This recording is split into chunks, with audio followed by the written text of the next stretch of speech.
Hi, I'm Tia with Boulevard Home, and I have been with the company for a while now. And as we're going into this holiday season, I've experienced a lot of issues arise with appliances. So today we're going to go through some appliance tips and tricks to avoid disasters this holiday season.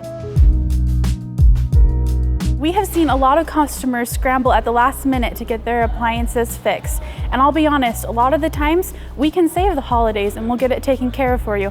However, the holiday season is the busiest time for our installers as well as our technicians, and sometimes it just isn't possible for us to get out there.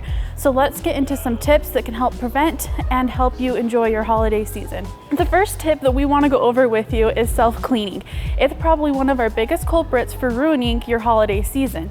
Now, in no way are we saying don't self-clean your oven. However, we're going to go over two different methods and encourage you to do these at least 2 to 3 weeks before your intended holiday. So the first way to clean your oven is the self-cleaning method. What this is your oven will actually lock the door and it'll heat up to 800 plus degrees.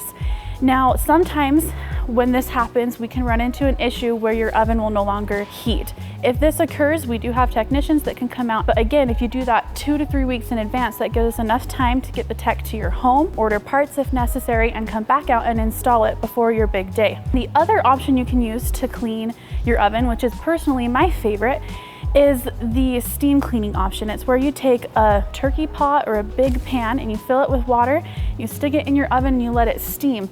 Now, temperatures don't get as hot in this method, so we haven't run into any issues of usage of the oven afterwards. The second tip we have is that you test everything in your kitchen. That goes for the oven, the microwave, your cooktop, and we suggest that you test them 2 to 3 weeks before you need them for the big holiday. Believe it or not, a lot of people don't use their oven except for once a year, maybe twice with Thanksgiving and Christmas.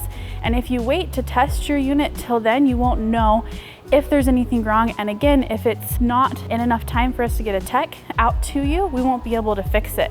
So just test those appliances, get used to their function at least 2 to 3 weeks in advance. So if an issue does arise, we can get out to you and get it taken care of so you can enjoy your holiday season. Third, let's talk about new appliances. A lot of customers do come and purchase new appliances in anticipation for all their guests coming to their house for the holidays. 2 to 3 weeks in advance, take time to read through your owner's manual and learn all the tips and tricks of your unit so that as you go to use it, you don't run into any frustration and you can just enjoy your season. Lastly, we're gonna step out of the kitchen and go into your laundry room. If you're like me, you frantic clean whenever guests come over. And yes, washers can take a lot, but don't overload them. If you overload your washer and dryer, you can run into issues of where it takes too long to clean them. It could clog your drain pump, all sorts of things. So while you can, yes, fit a ton into your washer, make sure you're doing those smaller loads so that it doesn't overload them and you can just float through the season without stressing about how you're going to have clean linens or clothes for the holiday season. Moral of the story is use your appliances weeks before you need them to make sure everything is working properly. It's important that you give ample time to our technicians to be able to come out into your home if an issue arises and get it fixed before your holiday season begins. Thanks for coming and listening to us. Send us your favorite appliance tip or trick for this holiday season, and don't forget to subscribe.